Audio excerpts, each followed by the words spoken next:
Assalamualaikum warahmatullahi wabarakatuh. Teman-teman, sepertinya kita sudah terlalu lama terbuai dengan satu pepatah yang sering sekali kita dengar. Diam adalah emas.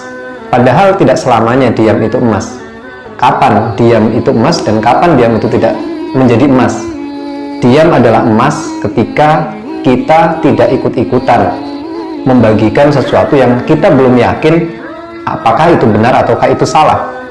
Tetapi ketika di depan kita ada kemaksiatan, di depan kita ada kezoliman, di depan kita ada kemudorotan, kemudian kita diam, maka diam kita pada saat itu bukan emas.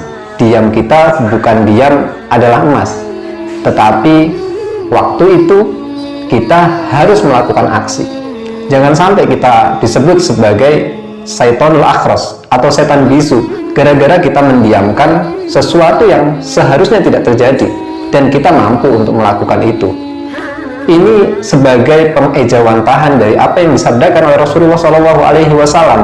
Rasulullah SAW pernah bersabda, "Man ra'a minkum munkaran falyughayyirhu biyadihi, fa illam tastati' fa bilisani, fa illam tastati' fa biqalbi." Dan inilah fase-fase yang harus dilakukan oleh seseorang ketika melihat kemungkaran, ketika lihat kezoliman. Kalau dia bisa mengubah dengan tangannya, maka dia harus mengubah dengan tangannya. Kalau dia tidak bisa mengubah dengan tangannya, dia punya lisan yang bisa digunakan untuk mengubahnya, maka kewajiban dia pada saat itu adalah mengubah dengan lisannya. Dia harus berbicara, dia tidak boleh diam hanya karena terbuai dengan pepatah lama bahwa diam itu emas.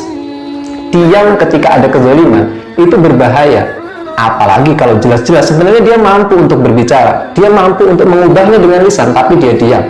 Maka ini sesuatu yang sangat-sangat berbahaya. Masa kalah dengan apa yang disampaikan oleh Ultraman ya, dalam salah satu sesinya dia mengatakan, ketika seseorang diam sementara dia mampu untuk mengubahnya, maka itu adalah bagian dari kejahatan. Jangan sampai kita diam karena kita sedang tidak mau berbicara saja. Jangan-jangan kita diam karena terlibat dalam kejahatan tersebut. Na'udzubillah min dzalik. Jangan sampai itu terjadi. Kalau kita diam, itu saja sudah merupakan selemah-lemahnya iman. Maka yang harus kita lakukan ketika kita mampu untuk berbicara adalah berbicara untuk menyampaikan kebenaran dan untuk menghindarkan semua manusia dari kezaliman. Wassalam.